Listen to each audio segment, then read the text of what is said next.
ஃபேண்டாஸ்டிக்காக இருக்குது, ட்ரெண்டிங்காக இருக்குது, கலெக்ஷன்ஸும் நல்லா இருக்குது, ரேட்டு ரொம்ப சீப்பாக தான் இருக்குது. Velavan stores, Usman road, T Nagar, Chennai மற்றும் தூத்துக்குடி. எஸ், இன்னைக்கு பிக் பாஸ் ஷோவில் நடந்த பல சுவாரஸ்யமான விஷயங்களை நான் உங்ககிட்ட இந்த வீடியோவில் ஷேர் பண்ணிக்க போறேன். இன்னைக்கு ஷோவை பொறுத்த வரைக்கும் சுரேஷ் சக்கரவர்த்தி தான் நம்ம எல்லாரும் எதிர்பார்த்த மாதிரி எவிக்ட் ஆனாரு. சுரேஷோட எவிக்ஷனை யாராலையும் ஏத்துக்க முடியல. அவர் அவ்வளோ நல்ல பிளேயர், அவருக்கு அவ்வளோ ஸ்ட்ராட்டஜிஸ் தெரியும், அவர் ஏன் வெளியே அனுப்புறீங்க அப்படிங்கிறது தான் எல்லாரோட கேள்வியுமா இருக்கு. இதுக்கு கமல்ஹாசன் கூட பதில் சொன்னாரு. சுரேஷை வெளியே அனுப்புனது நான் கிடையாது, அது என்ன காரணம்னு உள்ள இருக்கிறவங்களுக்கும் சுரேஷ்குமே தெரியும் அப்படிங்கிற மாதிரி ஒரு வார்த்தையை கமல்ஹாசன் போட்டாரு. ஒருவேளை பாலாக்கு ரெட் கார்டு கொடுக்கணும் அப்படின்னு ஒரு சண்டை நடந்ததா சொல்லிட்டு இருந்தாங்கல்ல, அந்த சண்டையில பாலாக்கும் சுரேஷ்க்கும் ஏதாவது முட்டி இருக்குமா, அந்த விஷயத்த மூடி மறைச்சிட்டு சுரேஷ் வெளியே அனுப்புறாங்களா அப்படின்னு தெரியல.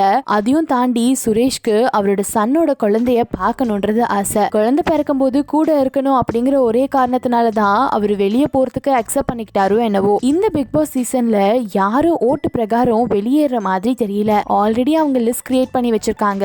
அந்த லிஸ்ட் பிரகாரம் தான் வாரத்துக்கு ஒருத்தரை வெளியே அனுப்பிக்கிட்டே இருக்காங்க. அந்த வகையில சுரேஷ் இந்த வாரம் போற மாதிரி தான் ஏற்கனவே அவங்க லிஸ்ட் கிரியேட் பண்ணிருக்காங்க அப்படின்னு ஒரு நியூஸ் அரசியல் புரசலா போயிட்டு இருக்கு. சோ அதன்படி கூட சுரேஷ் வெளியே போயிருக்கலாம். அதையும் தாண்டி வீட்டுல யாரோடையும் பேசாம, சாப்பாடு கொடுத்தாலும் சாப்பிடாம ரொம்ப அமைதியாவே உட்காந்துட்டு இருந்ததுனால கூட சுவாரஸ்யமே இல்லாம எதுக்கு இருந்தாலும் வச்சுக்கிட்டு அப்படின்னு கூட அமைச்சிருக்கலாம். எது உண்மைன்னு தெரியல. ஆனா சுரேஷ்க்கு அர்ச்சனா மேல சுத்தமா மரியாதை இல்ல. அதே மாதிரி கேப்ரிலா மேலயும் அவருக்கு கோவம், பாலா, சம்யுக்தான்னு எல்லார் மேலயும் அவருக்கு சங்கடங்கள் இருக்கத்தான் செய்யுது. ஆனாலும் பாலா கூடயும் பேசினாரு, சம்யுக்தா கூடயும் பேசினாரு. கேப்ரிலாவை கடைசி வரைக்கும் அவர் கண்டுக்கல. அதையும் தாண்டி அர்ச்சனாவை கூட சரி நீ கோச்சுக்கிட்டா போ அப்படின்ற மாதிரி அவர் நகர்ந்து போக பார்த்தாரு. ஆனா அதுக்கப்புறம் கடைசியில அர்ச்சனாவை கூப்பிட்டு எதுக்கு தேவையில்லாத வம்புன்னு சும்மா ஒரு ஹக்க கொடுத்து பேசிட்டு போனாரு. சுரேஷை பொறுத்த வரைக்கும் வெளியே போறத ரொம்ப ஹாப்பியாவே அக்செப்ட் பண்ணிருக்காரு. அவரை பொறுத்த வரைக்கும் வெளியே போறதுல மனசங்கடமே கிடையாது. வீட்டுல இருக்க எல்லாரும் அனிமல்ஸ் மாதிரி இருக்காங்க, அவங்க கிட்ட இருந்து தப்பிச்சு வெளியே போறதே எனக்கு சந்தோஷமா இருக்கு அப்படின்னு டைரக்டா ஹவுஸ்மேட்ஸ் கிட்ட கூட சொல்லிட்டு போனாரு. அண்ட் வீட்டுல இருக்க ஒவ்வொருத்தர்கிட்டையும்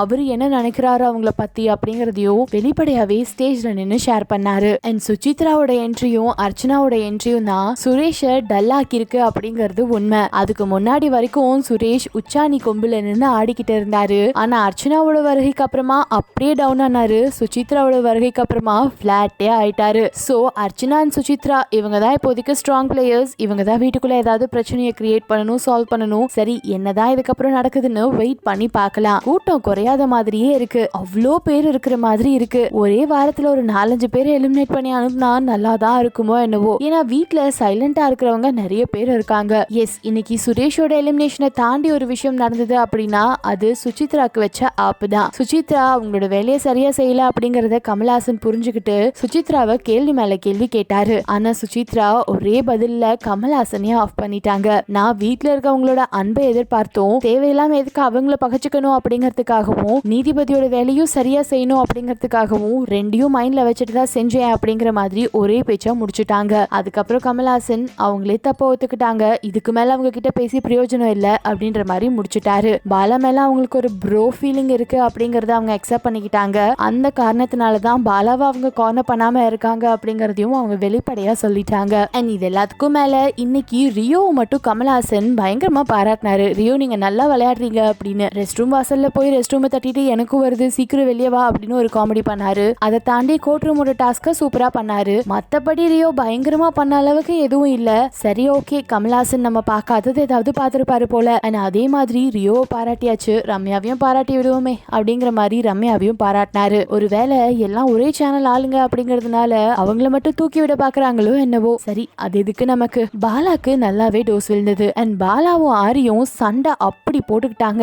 ஆரிய பொறுத்த வரைக்கும் என்ன சண்டையோ அதை தெளிவா சொல்லி சண்டை போட மாட்டேங்கிறாரு. அவரு போடுற சண்டையில அவர் எதுக்கு சண்டை போடுறாருன்னு நமக்கே மறந்துடுது. அந்த மாதிரி தான் பாலாவோட இன்னைக்கு சண்டை போட்டாரு. அந்த வார்னிங் அப்படிங்கிற வேர்டுக்கு திரும்ப திரும்ப திரும்ப திரும்ப சண்டை போடுறாரு. அதோட பாலா தான் பழசெல்லாம் மனசுல வச்சுக்கிட்டு வேணும்னே நடந்துக்கிறாரு அப்படின்னு சனம் ஷெட்டி ஒரு குற்றம் சாட்டுறாங்க. ஆனா அவங்களும் அதே மாதிரி தான் ஆரியும் எப்போ சொன்ன வார்னிங்க தான் திரும்ப திரும்ப சொல்றாரு. இந்த வீட்டுல எல்லாரும் ஒரு ரகமா தான் இருக்காங்க. அண்ட் சம்யுக்தாக்கு ஆரி மேல இருந்த கோபத்தை பாலாவை ஆரிக்கு எதிராக தூண்டி விட்டு குளிர் காயிற மாதிரி தெரியுது. சம்யுக்தாவை பொறுத்த வரைக்கும் என்னதான் ஆரி கிட்ட பிடிக்காம போச்சோ தெரியல. ஆரி அவர் சொன்ன மாதிரியே நான் தருதலன்னு சொன்னது தப்புன்னு எல்லாரும் சொன்னா நான் அவங்க காலில் விழுந்து கூட மன்னிப்பு கேட்க தயாரா இருக்கேன் அப்படின்னு கேமரா கிட்ட சொன்னாரு. சோ அதே விஷயத்த இன்னைக்கு கமல்ஹாசன் சொல்லும் போது நான் காலில் விழுகவும் தயார்னு சொன்னாரு. கமல்ஹாசன் காலில் எல்லாம் விழ வேணான்னு சொன்ன உடனேயே சம்யுக்தாவை பார்த்து மன்னிப்பு கேட்டாரு. அந்த விஷயத்துக்காக ஆரிய பாராட்டலாம். இப்போதான் ஆரி கொஞ்சம் ஓப்பன் அப் ஆக ஆரம்பிச்சிருக்காரு. மேபி இதுக்கப்புறம் வீட்டுல கொஞ்சம் சண்டைகள் அதிகரிக்க வாய்ப்பு இருக்கு. அண்ட் இந்த ஆரி, பாலா, சம்யுக்தா, சுசித்ரா, சனம் இவங்களுக்குள்ள நடந்த பிரச்சனைகளை பேசி வீட்டுல இருக்க மத்தவங்களோட பேசவே மறந்துடுறாங்க. அண்ட் வீட்டுல இருக்க மத்தவங்கள நம்ம பார்த்தே ரொம்ப நாள் ஆன மாதிரி இருக்கு. அர்ச்சனா, நிஷா, ரியோவை கூட அவ்வளோவா நம்மளுக்கு காட்ட மாட்டேங்கிறாங்க. அவங்க ஏதோ வீட்டுல ஒரு ஓரமா இருக்காங்க அப்படிங்கிற மாதிரி தான் இருக்கு. இவங்க போடுற சண்டைக்கு இவங்க மட்டும்தான் நம்ம மைண்ட்லயே இருக்காங்க. சரி, அடுத்த வாரம் யாரு எவிக்ட் ஆவாங்கன்னு இப்பவே ஒரு ஜட்ஜ்மெண்ட் கிடைக்குது. சுசித்ராவை தான் அடுத்த வாரம் எல்லாரும் நாமினேஷன்ல தள்ள போறாங்க. சோ அடுத்த வாரம் சுசித்ரா எவிக்ட் ஆகிறதுக்கான சான்சஸ் அதிகமாவே இருக்கு. அவங்கள பார்த்தாலே ஒரு மாதிரி குத்திக்கிட்டே தான் இருக்கு.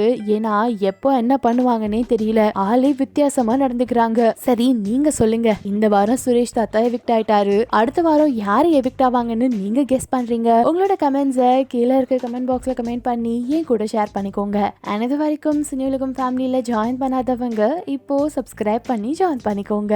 ஒருவேளை இந்த வாரம் இவனை காலி பண்ணணும்னு சேனல் முடிவு பண்ணிட்டா அந்த வாரம் ஃபுல்லா உங்களை காட்டவே மாட்டாங்க. அவங்கள காலி பண்ணணுங்கிற அவசியம் இருந்தா அவங்க கூட்டே போயிருக்க மாட்டாங்க. இல்ல